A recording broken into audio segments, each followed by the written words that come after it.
लिखो।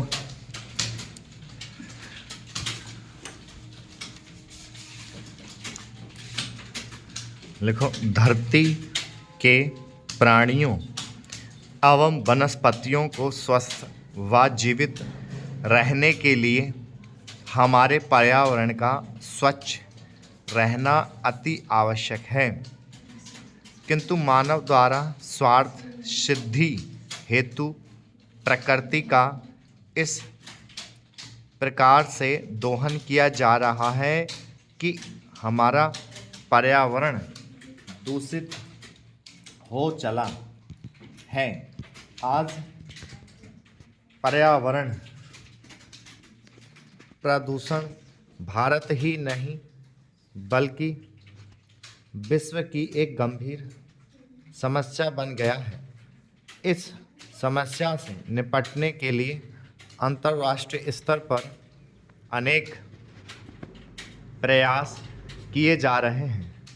हमारी पूर्व प्रधानमंत्री स्वर्गीय श्रीमती इंदिरा गांधी ने कहा था, यह बड़े दुख की बात है कि एक के बाद दूसरे देश में विकास का तात्पर्य प्रकृति का विनाश समझा जाने लगा है। जनता को अच्छी विरासत से दूर किए बिना और प्रकृति के सौंदर्य, ताजगी व शुद्धता को नष्ट किए बिना ही मानव जीवन में सुधार किया जाना चाहिए।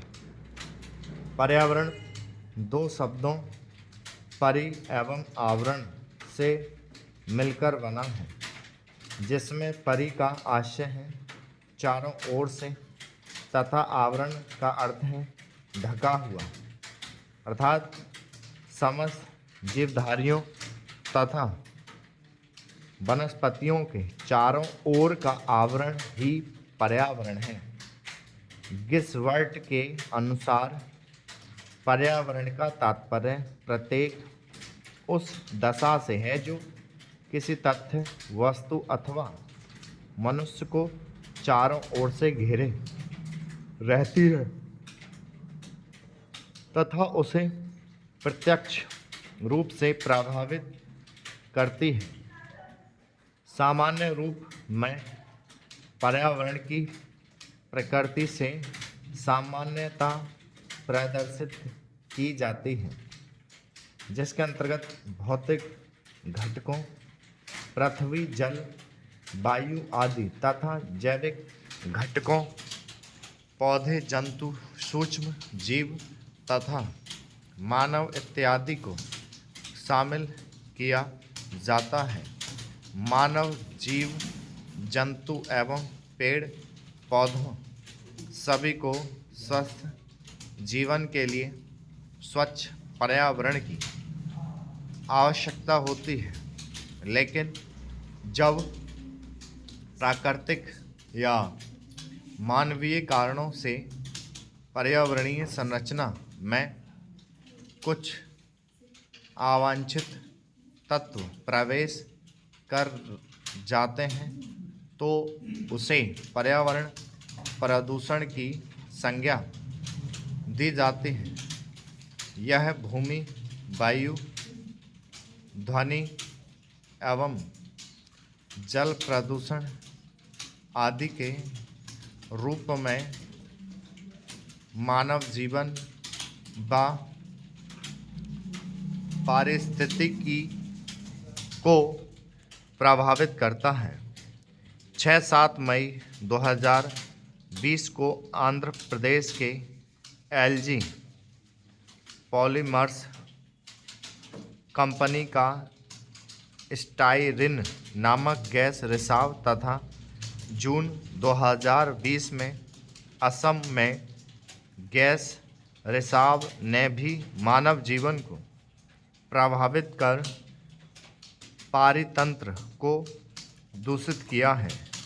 सामान्य रूप से पर्यावरण प्रदूषण को निम्न प्रकारों में विभाजित किया जा सकता है: वायु प्रदूषण, जल प्रदूषण, ध्वनि प्रदूषण, भूमि मृदा प्रदूषण, रेडियोधर्मी प्रदूषण, समुद्री प्रदूषण, ठोस अपशिष्ट प्रदूषण, ई कचरा प्रदूषण, अंतरिक्ष प्रदूषण तथा प्लास्टिक प्रदूषण इत्यादि।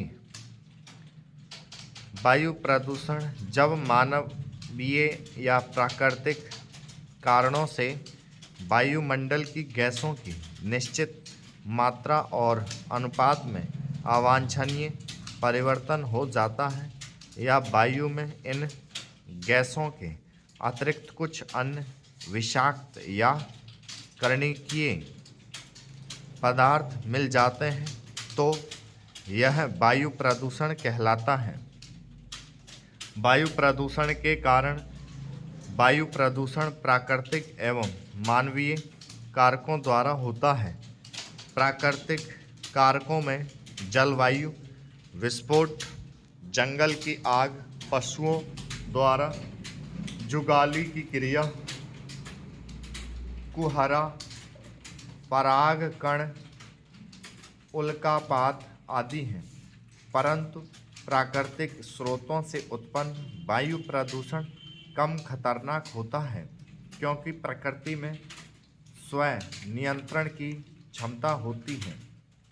मानवीय क्रियाकलापों में वनोन्मूलन, मोटर वाहनों का अंधाधुंध प्रयोग, लकड़ी, कोयला एवं उपले जैसे पदार्थों को जलाने से उत्पन्न धुआं, कारखानों से निकलने वाला धुआं, ताप, विद्युत गृह, कृषि कार्य, खनन, रासायनिक पदार्थ आदि का प्रयोग तथा आतिशबाजी द्वारा वायु प्रदूषण में वृद्धि हो रही है।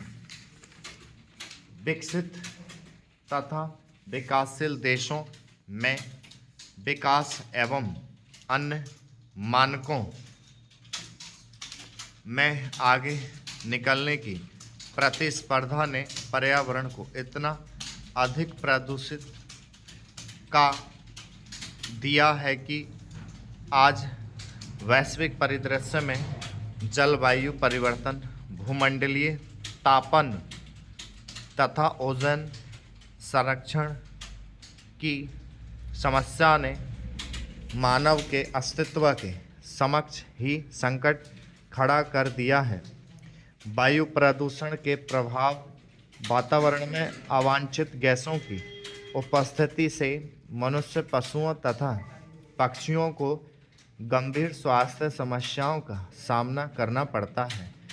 इससे दमा, अंधापन, श्रवण हानि होता है, त्वचा रोग आदि बीमारियां पैदा होती हैं। विश्व स्वास्थ्य संगठन के अनुसार प्रत्येक वर्ष 2 से 4 लाख लोगों की मौत का मुख्य कारण वायु प्रदूषण है।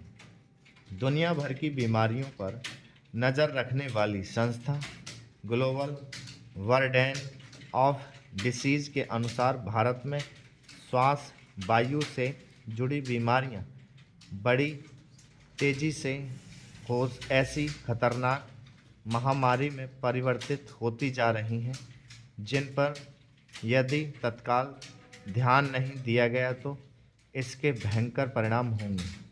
वायु प्रदूषण के कारण अम्लीय वर्षा का खतरा बढ़ गया है क्योंकि वर्षा के जल में सल्फर डाइऑक्साइड, नाइट्रोजन ऑक्साइड आदि जहरीली गैसों के घुलने की संभावना बढ़ी है, जिससे पेड़ पौधे, भवनों व ऐतिहासिक इमारतों को नुकसान पहुंचा है। वायु प्रदूषण के नियंत्रण के उपाय स्वचालित वाहनों में यथासंभव पेट्रोल के स्थान पर संपीड़ित प्राकृतिक गैस का प्रयोग किया जाए।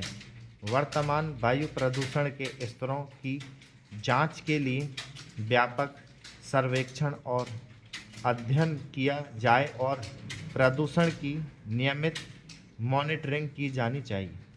ऊर्जा के वैकल्पिक स्रोतों के प्रयोग को बढ़ावा दिया जाए, जैसे ज्वारीय ऊर्जा, जैव ऊर्जा, पवन ऊर्जा, सौर ऊर्जा, जल विद्युत ऊर्जा आदि।